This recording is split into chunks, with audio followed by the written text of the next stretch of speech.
I'd like to welcome our presenter and moderator, Evan Kraus. Evan is President and Managing Director of Operations and serves as Managing Director of Washington, D.C. office for APCO, a worldwide communications, marketing, and media consultancy. He has served as a strategic advisor and counselor for many of the world's largest businesses. Evan also founded APCO's globally integrated digital practice. He'll lead a conversation today with our panelists. Larry Rita, the Greater Washington, D.C. Market President for Bank of America, Bart Gordon, Partner, K&L Gates, John Mayo, Professor and Executive Director of the Center for Business and Public Policy at Georgetown University, and Karishma Page, Partner at K&L Gates. A really great panel, and I thank all of you for joining us today. As a reminder, if you have any questions during the discussion, please use the Q&A box. We'll try to get to as many as possible. Looking forward to an exciting conversation here. And with that, I'll now turn it over to Evan to set the stage and introduce the panel. Evan? Thanks, Jack. It's really a pleasure to be here, and the Board of Trade does indeed put on some really great events normally, and during the pandemic has been a really invaluable resource for all of us. So I really appreciate the hard work of you and your team and pulling things together and keeping the region moving forward. So, before I get into the introducing the panel, I just thought I would level set with everybody for a few minutes here, starting with how the election fared across the DMV. I know we're going to focus most of our discussion today around federal policy, but a couple important things happened during the election in our local jurisdictions as well. So for DC, the headline, of course, is statehood. And I think with the Democrats very likely unable to take over the Senate, it seems that the possibility of DC statehood for the foreseeable future has dimmed considerably. And I know it's disappointing to a number of us from the region. I guess maybe in partnership with that, voters decriminalized psychedelic mushrooms despite opposition from Mayor Bowser. So I guess the election giveth and the election taketh away a little bit. In Maryland, just around the Beltway, there was a powerful constitutional amendment that gave the General Assembly a lot more power to adjust spending in the budget, as long as it stayed under control stayed under the overall cap set by the governor. So a lot more of an adjustment of control from the governor to the assembly, financially at least, which was good. And Montgomery County added 2 new county council seats in the northern part of the county, so Germantown and Clarksburg, to improve its representation, and legalized sports betting with proceeds used to fund education. Important right now, given the education system is under such financial stress. And then across the river, there was also a shift in terms of representation with the passing overwhelmingly of a constitutional amendment to create a commission to redraw the congressional and legislative maps after the census, which hopefully will help address gerrymandering. It was a real victory for the Republicans. And then on the other side of the aisle, Biden and Senator Warner both won their races convincingly and ran up very big numbers in Northern Virginia, along with the other sort of population centers in Richmond and Hampton. So, I think Virginia has been more reliably blue and sort of has become more blue in the context of national politics, which is just interesting for the region. And then we'll talk today a little bit more about kind of policy making. And one thing we know about a Biden victory is that we're getting one of the most institutionalist and well-connected and experienced presidents in recent memory, which is probably good given some of the discussion and the delays around the transition.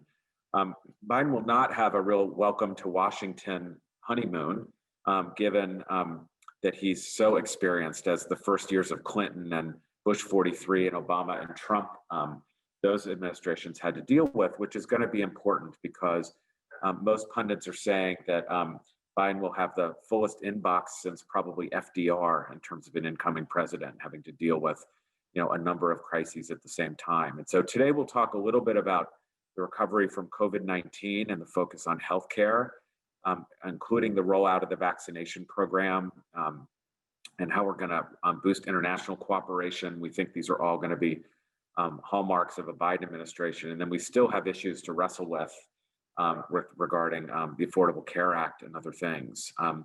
The split control of Congress or perhaps very narrow Democratic majorities if the Senate, both Senate races in Georgia go to the Democrats, but no matter what, there's going to be some challenges to some of the more progressive policies that had been proposed during the campaign by the Biden team.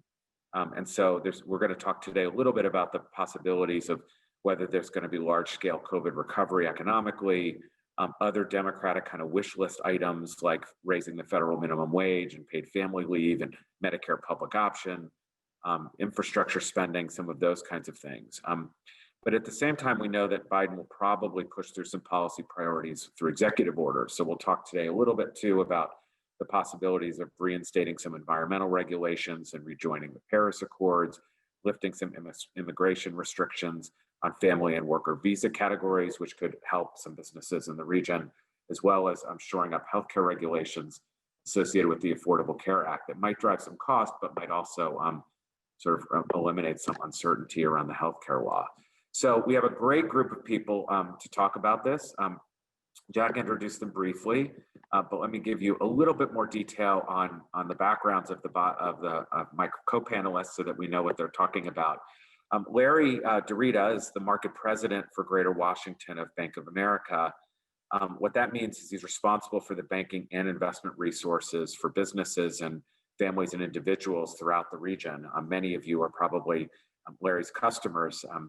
And importantly, Larry's responsible for using BofA resources to address social and economic concerns, including things around health disparities and help us build strong communities.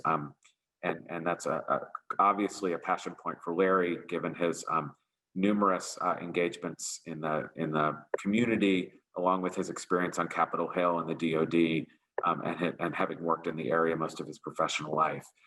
Bart Gordon is a partner at K&L Gates and was a member of Congress for almost 30 years, representing the state of Tennessee in the House. And he was the chair of the Committee on Science and Technology, also a senior member of the very powerful Energy and Commerce Committee, as well as participated on committees around financial services, the Transatlantic Parliamentary Dialogue, rules, and NATO. So can really discuss a wide range of topics relevant to us today. John Mayo is, we're very pleased to have John with us from Georgetown at the McDonough School of Business, where he's the Elsa Carlson McDonough Chair of Business Administration and a professor of economics, business, and public policy. Interestingly, he spends a lot of time, John, applying microeconomics to public policy. So he's published over 100 times around things like regulation and antitrust and monopolization, price fixture mergers, regulatory policy. So we're going to dig in a little bit on the tech sector and get some of that expertise into our discussion. And last but not least, we have Karishma Page, a very talented lobbyist who focuses on tax, financial services, healthcare, retirement, employee benefits, all really important to a lot of your businesses. It has a lot of experience working on legislation focused on taxes, on jobs, on financial reform, consumer protection, and even the ACA. So she'll have a lot to discuss with us about some of these public policy items. So let's get started. And I'd like to begin by asking each of the panelists to identify what they believe will be the most important priority of the Biden administration's first year, and the chance that that priority has to be enacted if Congress remains divided, as it looks like it will. And so let's start with you, Bart, and maybe you can kick us off. You have to come off mute. Everybody should come off mute when they're ready to talk. Go ahead, Bart. That's going to be unfair to everybody else because we're all going to have the same answer, and that is in COVID-19. You can't get the economy up and running. There's so much that can't be done until you do that. And I think that the Vice President, President-elect has already demonstrated that is priority number one by setting up a COVID council already, by the selection of his chief of staff, Ron Klain, who was the czar for Ebola during Obama. That's going to be a major issue. That they're going to have to really have national leadership in terms of more testing, tracing. The good news of the vaccines is one thing, but rolling it out and getting it out to the states and getting folks inoculated is another. So that's going to be number one, and probably the easy. When I say easy, it's important, but there'll be more bipartisan support on that than anything else. Thanks, Bart. And so John, maybe take it next, and you can either simply agree or you can maybe add something different. Got to come off mute, John. We're 2 for 2 on not coming off mute. Yeah. Let me add a tremendous insight beyond Bart's. He suggested that the pandemic would be priority number 1. Let me suggest that it'll be priority number 2 and number 3 also. In the shortest of runs, and a lot of the focus, as he just indicated, will be centered in the healthcare and public health areas. For us, focused on the economic side of things, I think the big question is whether there'll be a stimulus package in the shortest of runs. For reasons that we may get into in the course of the discussion today, I think in the shortest of runs, in the lame duck session, that won't happen. In the longer run, I agree with Bart that it will happen because there's going to be a different working relationship that'll be in place beginning in January. So I think that's the shortest of runs. I think if you look at the, you mentioned that President-elect Biden will have a very full inbox. I think that's exactly right. There are a number of issues that you could think of that are top of mind. They range from healthcare to immigration, to climate change, to infrastructure investment. And there you can play a game of which of those comes first. And there's 2 schools of thought. School number 1 would say that what you want to do is take on the most controversial issues first when you have a lot of goodwill. Certainly that's what President Obama did with Obamacare. The other school of thought is that you would take on low-hanging fruit issues. I suspect President-elect Biden will choose to take on the lower hanging fruit issues. Doesn't mean they're not big issues. For instance, I think infrastructure and investment will be a real priority. Thanks, John. So I'm making this harder as we go, Karishma, because let's see what you can add to the mix here. Very good question. So I'm going to start by saying ditto. I mean, the tail on this is going to be long, in addition to Bart and John's comments, which I absolutely agree with. We just spent $3.5 trillion. And that means there's going to be a significant amount of oversight that goes into how those dollars have been spent, especially by a previous administration and the recipients of that aid as well. So that's one piece that I think is also sort of coming with respect to COVID. But I think the other piece also that comes after this, and this is again sort of, I think Bart and John made a really good point, make really good points about sort of the shorter term and the immediate term after that. I think sort of longer term. I mean, this pandemic has really, it has in many ways been a disruptor in technology, even just sort of how we live, where we live and work, how we play. And that has long-term implications for things like transportation, infrastructure, sustainability, rural-urban policy, real estate, and of course, healthcare and pandemic policy and pandemic planning going forward. So I think there's a lot to come in sort of the mid to longer term with respect to COVID-19. The other thing that I will mention just very quickly, in addition to sort of COVID-19 as being a top priority, one of the things I think we've seen over the course of the last year and even beyond that, it's the UFO. I characterize it as the UFO, the unforeseen occurrence. We can do all sorts of planning in terms of what an agenda could look like. And then there's the reality of events that overtake that. I recall in February of 2020 talking about the fact that we had just finished an impeachment proceeding and whether Michael Bloomberg or Bernie Sanders may be taking the nomination, and said something to the effect of a presentation like this, oh, and there's this thing going on in Wuhan.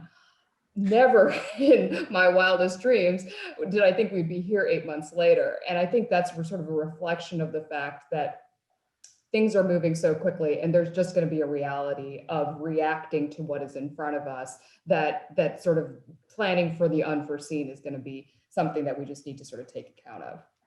Thanks, Karishma. Before I get to you, Larry, let me just ask a quick follow-up, Karishma, since you raised a really interesting topic.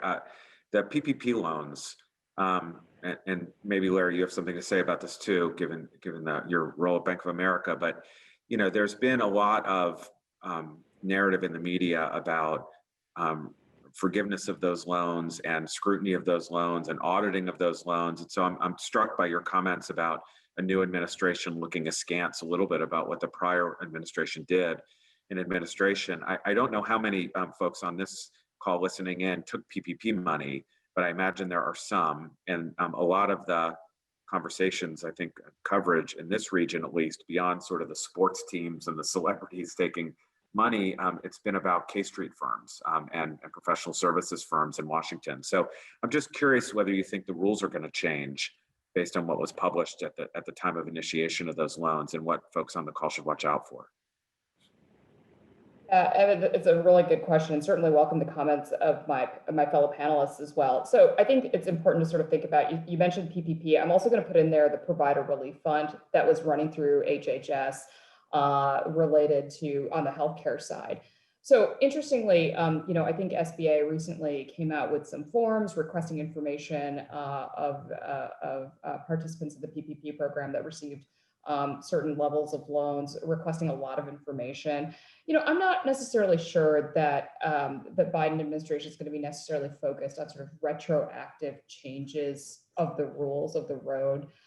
That said, I think one of the things that we may see is changes sort of going forward, and then scrutiny of what happened. Again, how dollars were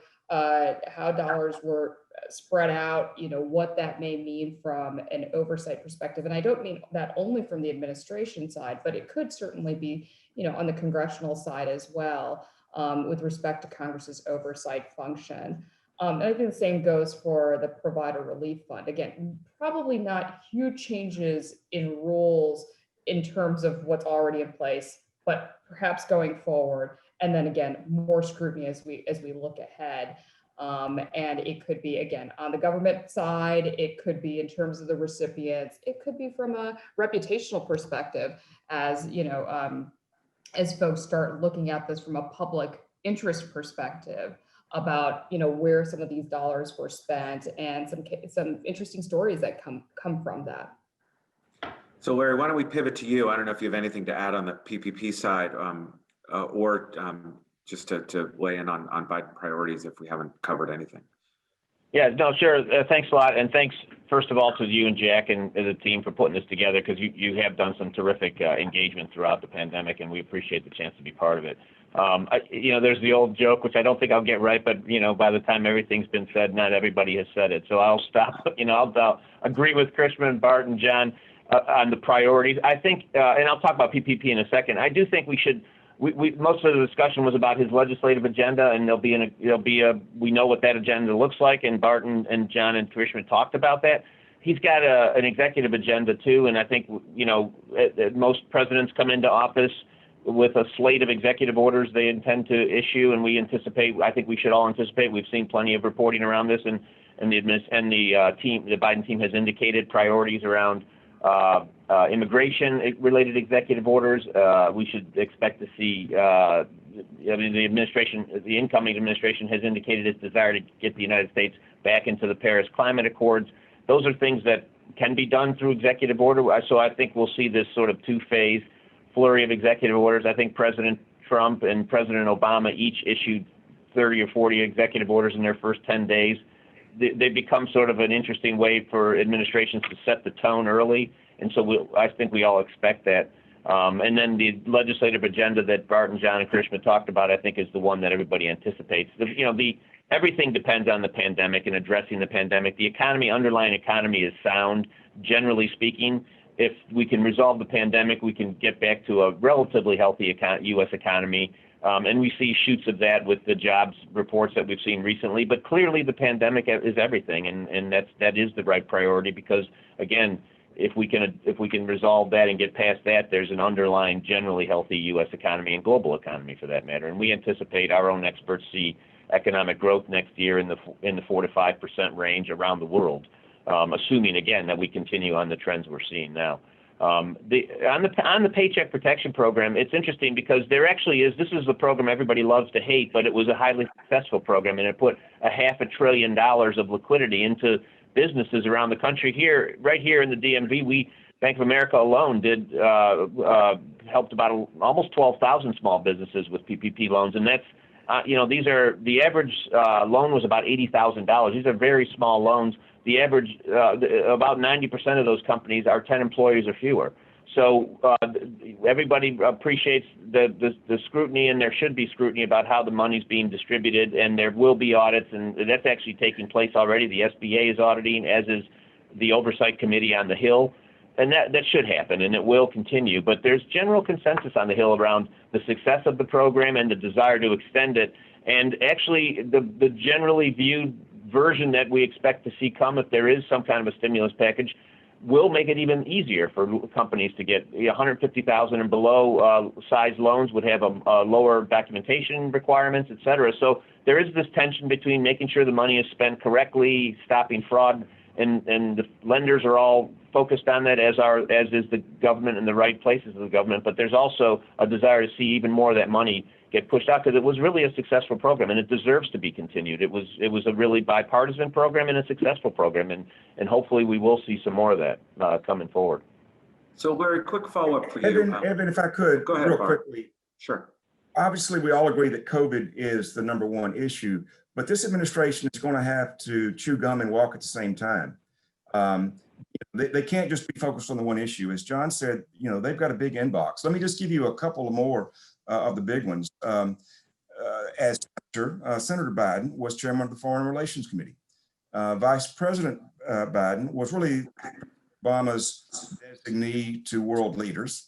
And of course, all vice presidents, one of their main jobs is to go to funerals of world leaders. So that really gave him an opportunity to have a worldview and to know a lot of the world leaders.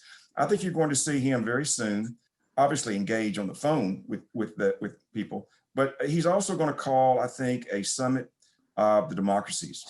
And he's going to try to go back to a multilateral US-led engagement internationally. But, we've moved along. Europe, our oldest and best ally, not sure they can trust us now. President Trump, got over 70 million votes. So they're wondering, how much can we trust you? So that's going to be important. You think about, there can't be a conversation in Washington where China doesn't come into it someplace. Economic security or national security. President Obama's pivot to Asia was really an effort to try to isolate them there, with us joining with the other Asian countries. Those Asian countries have also moved along, and they have more integrated in China. So that's going to be more difficult. So I think President Biden will make a major effort for us to re-engage on the national level. And one other, just quick one. Again, there's lots of things he's going to be doing, but it's going to be very important for him early on to engage in climate. One, because it's the right thing to do, but secondly, that's the way that he tips his hat more. That's not a good term. I mean, that's the way that he acknowledges the importance of the progressives in the Democratic Party and in his election. So, joining the Paris Accord, trying to roll back some of the rollbacks, and also doing it in a way that there is environmental justice. So, we could go on, but I think those are probably the three big lists for him. Thanks, Bart. So Larry, I wanted to go back to you. I think with business leaders on the phone, we should really focus a little bit deeper on the economy, and particularly the local economy. So, we talked a little bit about legislative priorities and regulatory and executive branch priorities. We don't often talk about the Fed. And one of the things that absolutely is true is that the U.S. is running up alarming levels of debt and a very high deficit, and that's likely to grow given what we're going to have to do with the pandemic response and the economic stimulus. And so, at what point does the Fed change course? And can we, as business leaders in the region, expect changing monetary policy, changes around access to capital over the next few years, changes on liquidity, and what are the long-term ramifications, particularly in our region? Well, yeah, I'm happy to give some thoughts on that, but we saw the Open Market Committee discussion last week. The chairman spoke a little bit about that. I think he's been very clear, and the Fed has been very clear about they're going to continue to be accommodative. The federal funds rate is between 0 and about a 0.25 percentage point. That's not likely to change anytime soon. So very low interest rates, accommodative monetary policy. I think they'll continue their asset purchases. He was pretty clear about that. And so, and what the chairman has also said is that, yes, the federal deficit and growing levels of debt are important priorities, and they will need to be addressed, but that's not his primary concern at the moment, because we do need to ensure that, there's liquidity in the economy and there's a generally ease. The Fed has been clear that additional fiscal stimulus would also be helpful. And so I think there's a general alignment around that too. So I think we should expect, the Fed has been quite clear, low interest rates for a good long while, accommodative monetary policy, and continued support from the Fed for fiscal policy that supports liquidity and stimulus, et cetera. It's hard to imagine a scenario where that changes. Remember, the Fed has said that they're looking for inflation to moderately exceed 2% for some time. We're nowhere near that, and it will take a while to get to that level under current conditions. So I think it's going to be a generally low rate environment for a while, and then accompanied by, if we do see the fiscal stimulus, hopefully the kind of liquidity and stimulus into the economy that allows these other things we're talking about to take hold. Great. And so just a quick up or down for you, Larry. Jerome going to stick around for a while? Well, that's way above my pay grade. I mean, we know he's going to be the chairman until 2022. And then the president will decide what he wants to decide. But it's a relatively stable Federal Reserve Board right now with appointments that have been in place, and we'll just have to see how that goes. One other point about the economy: we're seeing the U.S. consumer continuing to do what they do so well, which is to drive the global economy. And the U.S. consumer, notwithstanding the challenges from the pandemic, and there are industries that have been hit hard, the entertainment industries and the hotel and lodging and things like that, airlines, of course, but home improvement and other industries are doing very well. And so it's a mix. We see in our own sort of spending data that we look at, and we look at, many tens of billions of dollars a month of spending data just on our own, credit and debit products. It's up in this area about 4%, in the week that just ended November 7th, 4% year over year. So that's a nice, healthy growth. It's down significantly in some of those areas, but up dramatically in other areas. And on balance, we're seeing the U.S. consumer relatively healthy. Now, there's concerns because of what we've talked about, the need for more stimulus, small business, and other things. The Fed, in addition to its monetary policy, has all these special liquidity programs in place too, the Main Street lending program and things like that. That's going to be a discussion point with the incoming administration as to the continuation of those programs, because those programs are essentially done in partnership with the Department of the Treasury based on the way the statutes are written. So again, that's going to be, and the chairman talked about that a little bit last week, that this is going to be a discussion with the Department of Treasury, obviously, on the extension of some of those programs. But they've been effective, and we see the economy doing 33% growth in the quarter that just ended. Obviously not where we want it to be economy wide yet, but it's going in the right direction, and a little bit more stimulus, I think generally is seen as something that would help. John, you want to add something? If I might just jump in here, just extend some of Larry's remarks.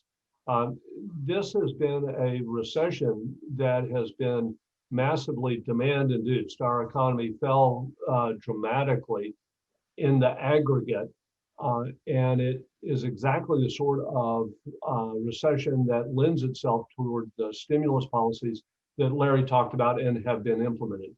There is a nuance that I want to raise, and that is the one that Larry just began to touch on, and that is that it's very idiosyncratic depending on the sector that you're dealing with in the economy. We have the restaurant industry, the entertainment industry, the airline industry that continue to be in dire straits. Other sectors of the economy have revealed themselves to be really quite robust, with new business models coming online in the e-commerce sector and the tech sector. And so So I think going forward, you're going to see both a need for an aggregate monetary and fiscal policy that addresses the demand side of this recession, but you're also going to be able to see a need for addressing sector-specific issues.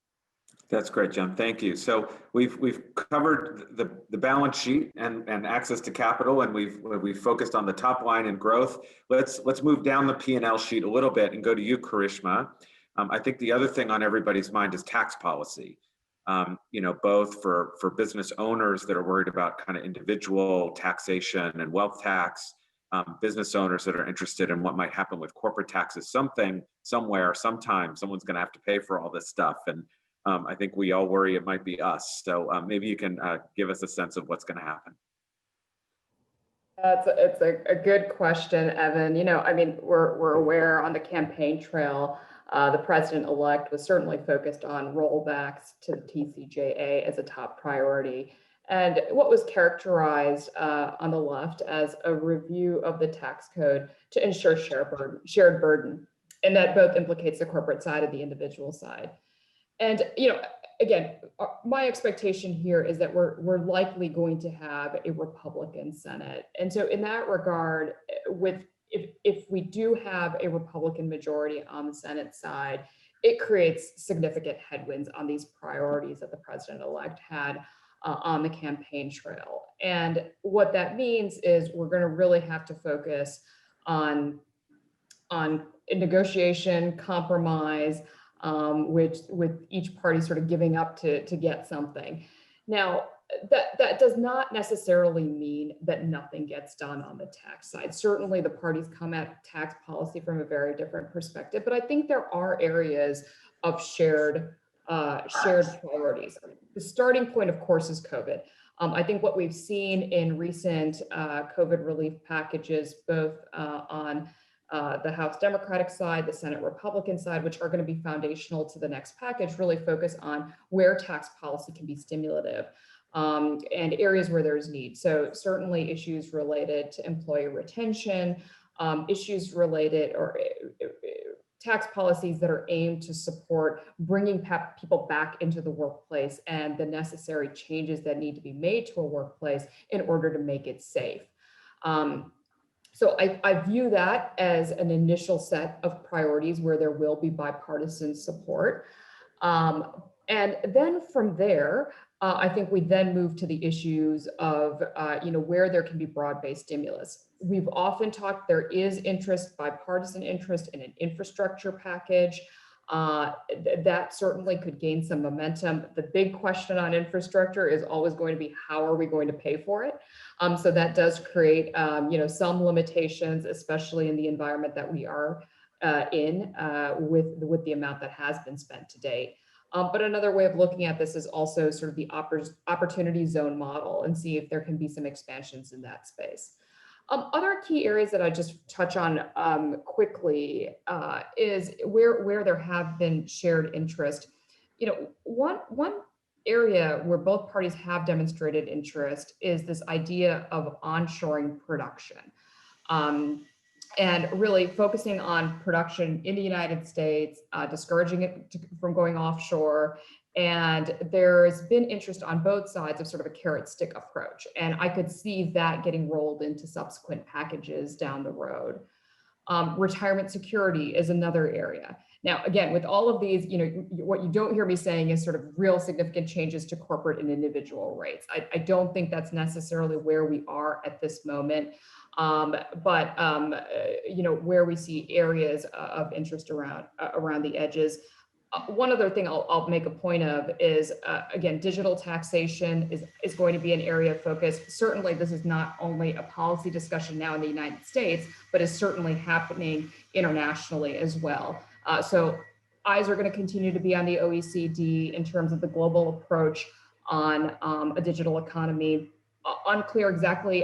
Certainly to Bart's earlier point, the president-elect is expected to take a much more multilateral approach, but that means something very different when we're talking about the OECD and taxation. So still to be determined over there. And for what it's worth, the leadership of both the tax writing committees have indicated bipartisan opposition to perceive targeting of individual nation states moving forward with unilateral digital tax regimes. So that's all to say, this is certainly going to be playing out not only at the national level, but at the international level.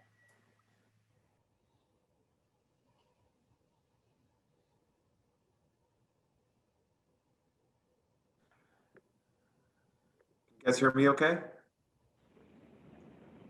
We hear you, Evan, but it looks like we may have lost your video. Yeah, okay, sorry. Hopefully my computer We will hear you recover loud. here.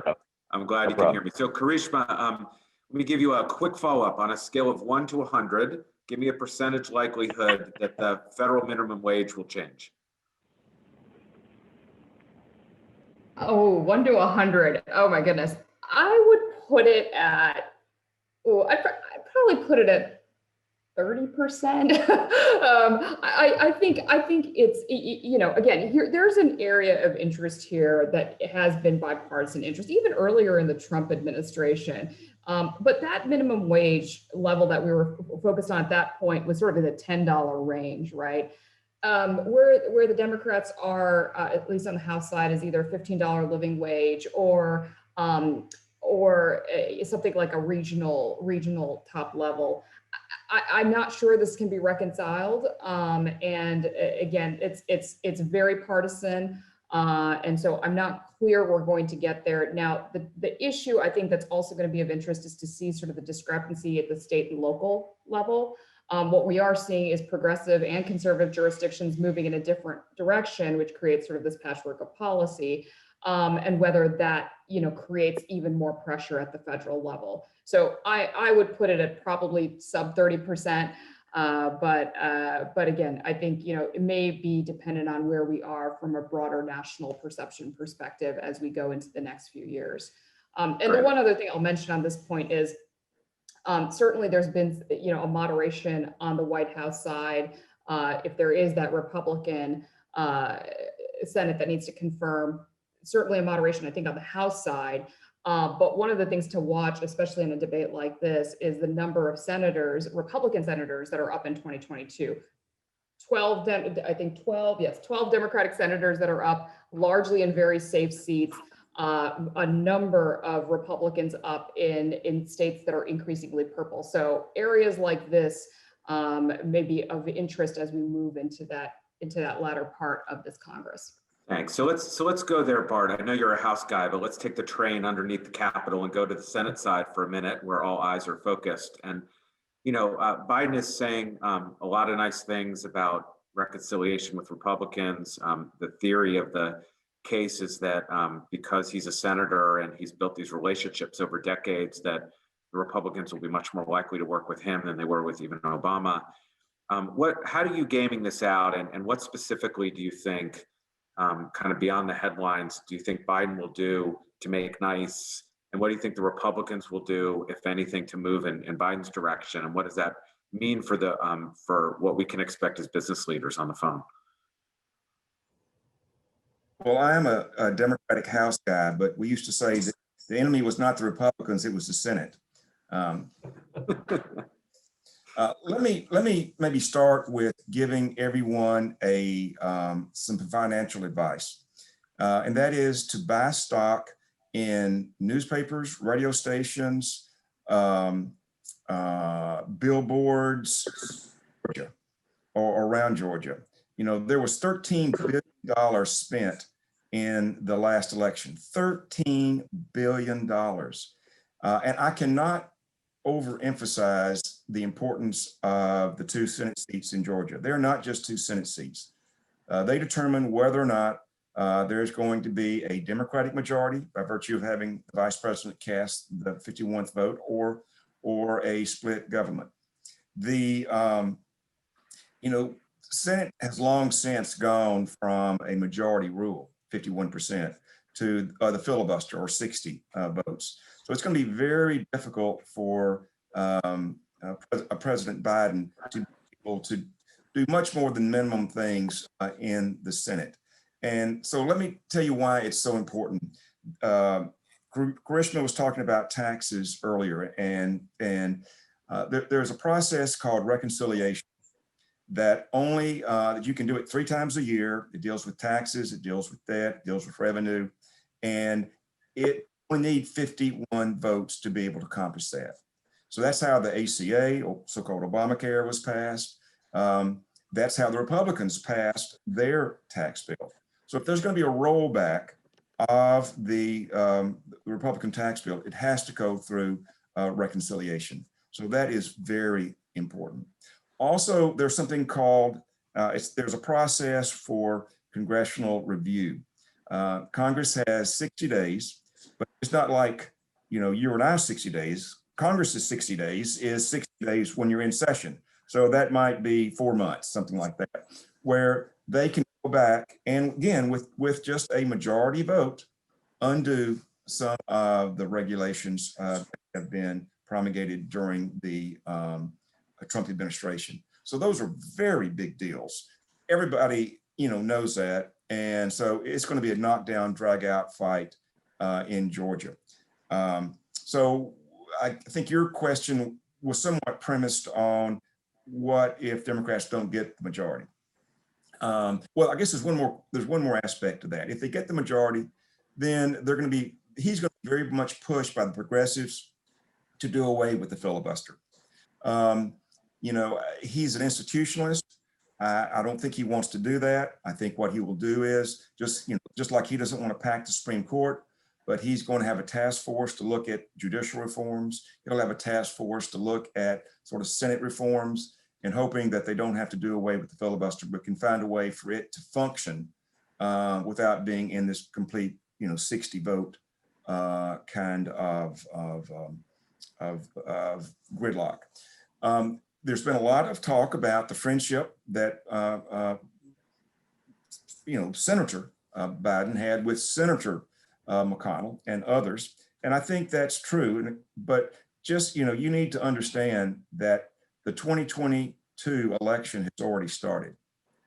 And no matter how good of friendship, and I think it was less of friendship than a mutual respect that Biden and McConnell had, that McConnell wants to save his a majority there or get it back, whatever it takes.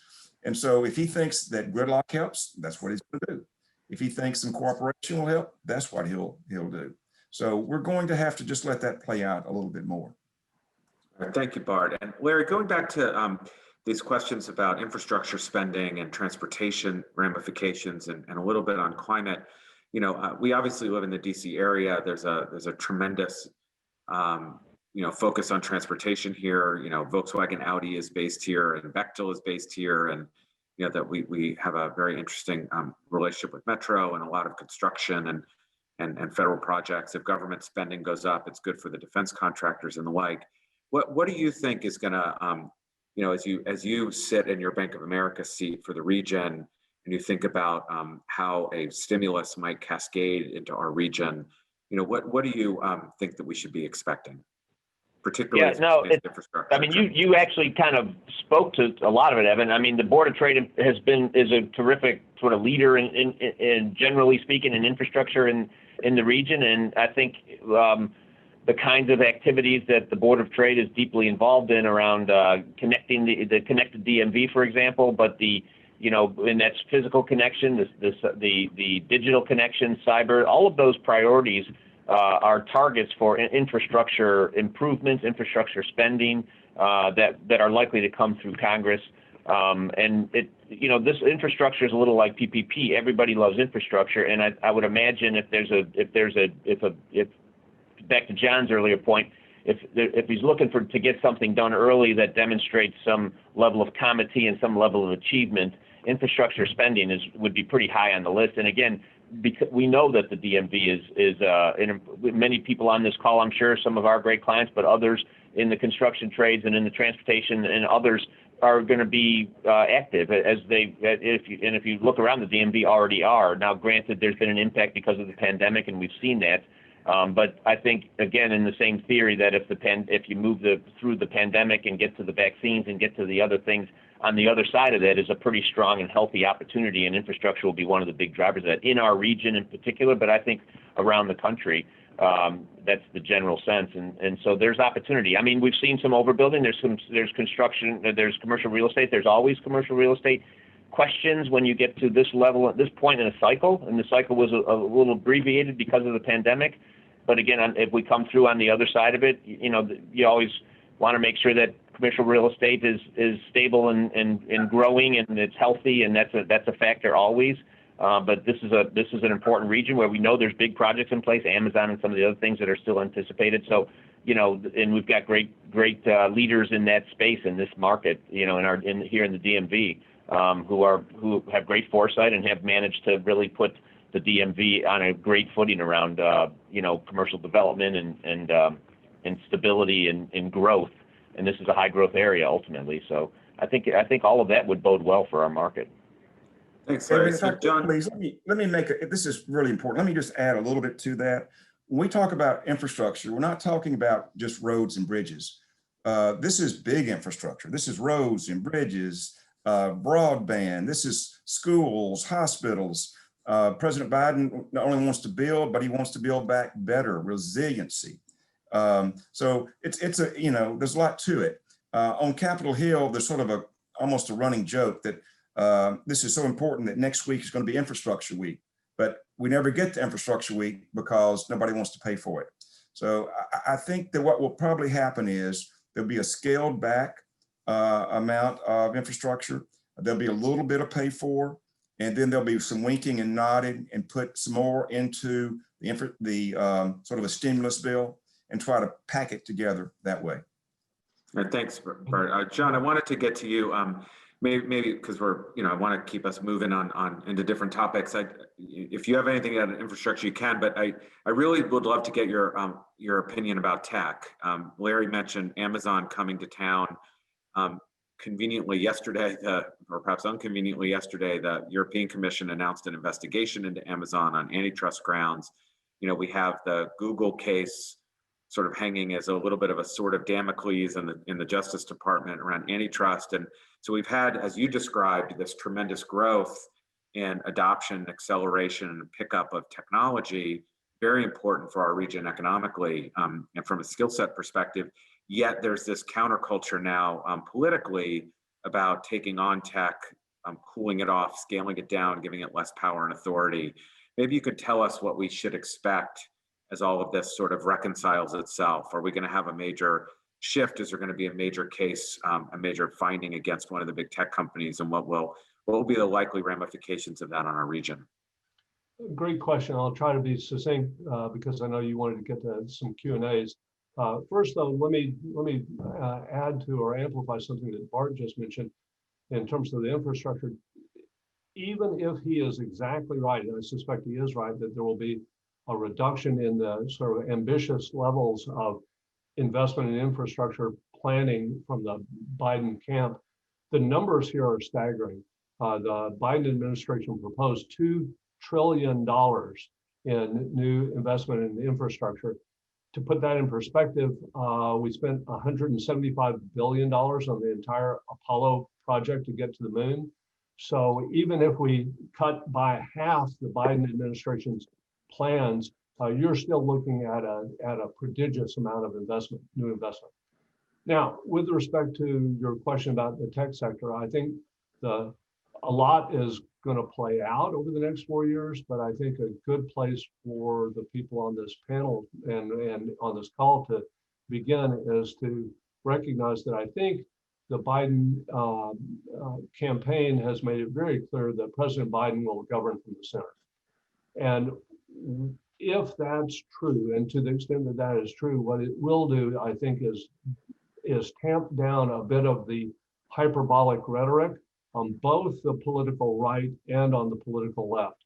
On the political right, you've seen the Republican caucus rail against the tech companies for content moderation. And my suspicion is the minute that President Trump is out of office, that rhetoric will move from the front burner to the back burner. On the political left, I think it's been rather popular to use the tech sector as a bit of a whipping boy for all of the economy's problems, including inequality and social justice and so on. My sense is that if the Biden administration moves forward with its plans to directly address those issues, that it will move the tech sector a bit off of the sort of whipping boy stand.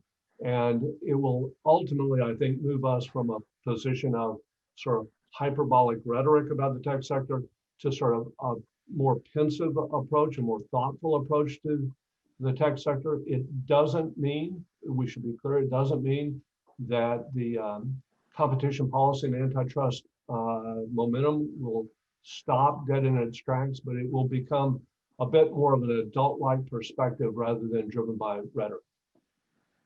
It's really helpful. So Karishma, let's go back to healthcare for a minute. We talked about COVID response. Let's go beyond COVID response and focus on, the ACA. This court is signaling that it's unlikely to find the individual mandate unconstitutional, but there's still, and the ACA obviously still very largely popular, but even Biden has said he would want to build on it. There are obviously some members of the Republican Party still very unhappy with it. What's likely to happen to healthcare, and of particular interest to the people on the phone, what will employers be responsible for, and how will it impact rates? Very good question, Evan. And as we're aware, on the campaign trail, Biden was focused on trying to reconcile that progressive and moderate debate on healthcare, and really had settled in advancing this idea of a public option to help plus up the ACA.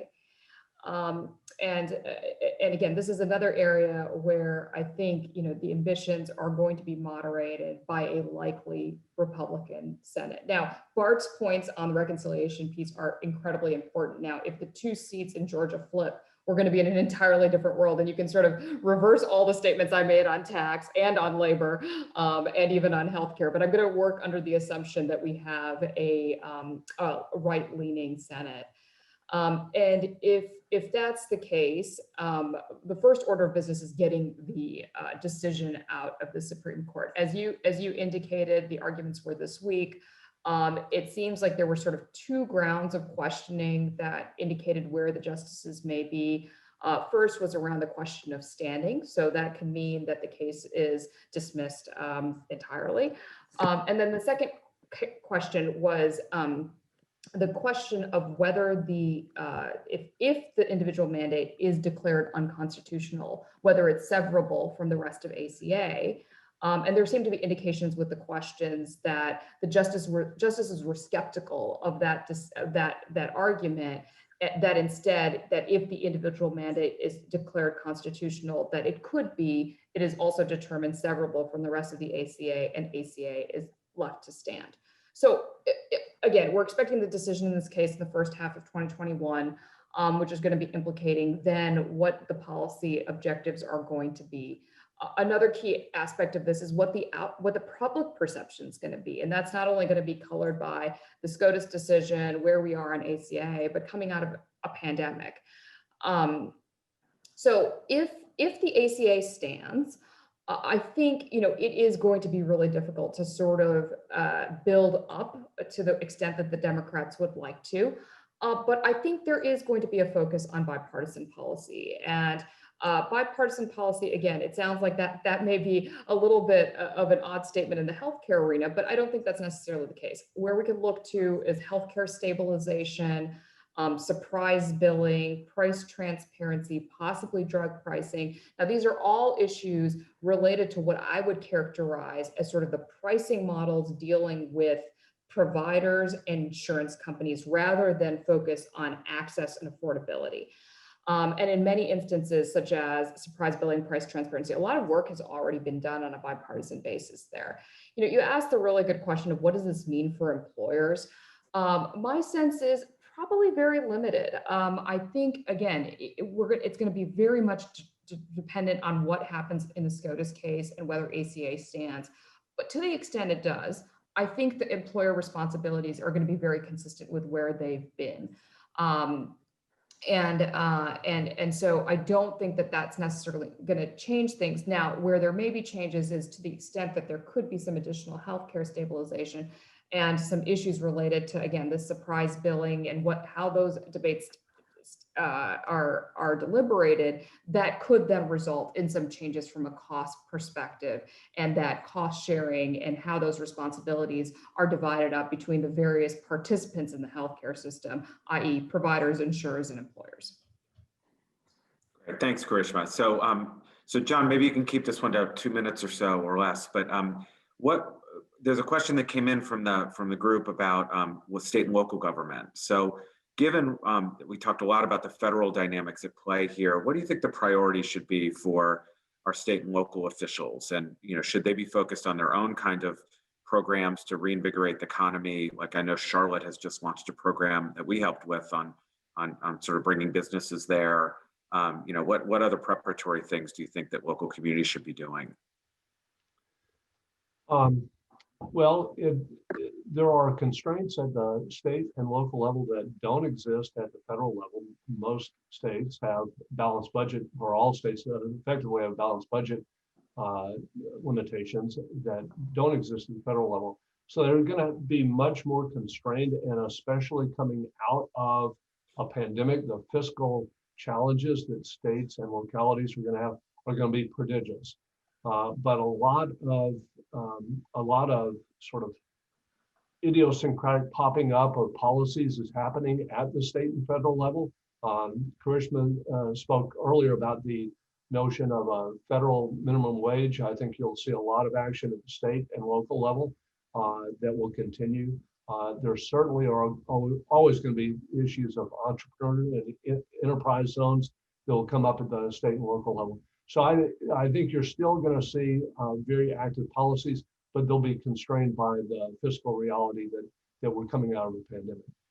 Thanks, John. So quickly, a quick round robin, and then I'm going to hand it back to Jack, starting with you, Larry. One thing that you think is going to happen during the lame duck that we need to be aware of? Now, this is where I get to go first, and everybody else can say I agree with Larry, but maybe they won't. So I think lame ducks are always sort of like bigger than the appetites are always bigger than reality. And I think, you know, they got to get the spending bill done December 11th. There seems to be a real desire to get actual 12 appropriations bills done, and we'll see if that happens. If it does, that's great. If not, I think it's a continuing resolution, so it's going to be one or the other. Maybe they're able to find something they can agree to that they put on the back end of that out of the stimulus, like PPP or something like that. But I think it's going to be less than everybody may think would be great, but they just can't get it done. But spending for sure, because it has to happen. And I have a hard stop at 10. I'm going to thank you in advance because you'll see me disappear. I want to thank my colleagues here too for great discussion and great insights. Thanks, Larry. Great for you to be here. Karishma, you're up. I would look to the administration, and I think we're going to see a lot of finalization of rules, really an attempt to get everything that needs to happen from a rulemaking perspective across the finish line, especially where there are partisan tensions or controversy. And that's an effort to really sort of set a steady state before a Biden administration comes in and, you know, as others have discussed, really starts to look at what the regulatory regime has been under the Trump administration and perhaps move in a different direction. So again, more swings on the pendulum with respect to the regulatory environment. Okay, Bart, anything new? Well, I'm in the amen section. I'd add a little something new. I think our area, it has disproportionate amount of funding, federal funding here. So clearly, as Jack pointed out, I think the appropriations will get done. I think the national defense authorization will get done, which will also help here in the region. And as Karishma pointed out, you know, the Trump administration still has 10 more weeks. They're going to crank out a lot of regulations. They're going to, you know, probably throw a lot of sand, you know, in the wheels. So we'll see that activity going on also. So John, since I won't pin you in being last and having to disagree with everyone, I'm going to pick up a question that was just asked, even though we're at time. It's a really important one about the economic and social divide in this region, which is very, very profound, probably more than most.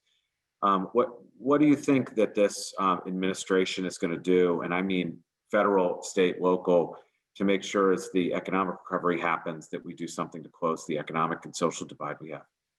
That's a great question. You've asked me day-long, give me a day-long answer, and I've got 30 seconds to answer it. There's going to be a continuation of a discussion that has happened in the Trump administration to a more amplified discussion in the Biden administration. It will center on the rollout of accelerated broadband to rural areas and even to urban areas that have suffered from a lack of subscription as opposed to a lack of access. It probably will come in the form of an infrastructure bill, but you're looking at a relatively substantial investment, $80 billion or so is the number that people are kicking around. And it has the prospect of finally allowing for a closing of that digital divide that's been around for a long time. Thanks, John. So thank you to my panelists. Really great substantive conversation. And Jack, let me hand back to you to close us out. Great, thanks, Evan. And thanks everybody for joining us today. Evan, thank you so much for facilitating. Larry, Bart, John, and Karishma, thank you for sharing your insights with us. Clearly, there's a lot to do. There's going to be a lot more to talk about. So we'll plan to do that. With that, this briefing will be available on our website later this week. So if anybody wants to come back and take a look, please do so. And with that, thanks again, and have a great day, everyone. Thank you. Thanks, very much. everybody.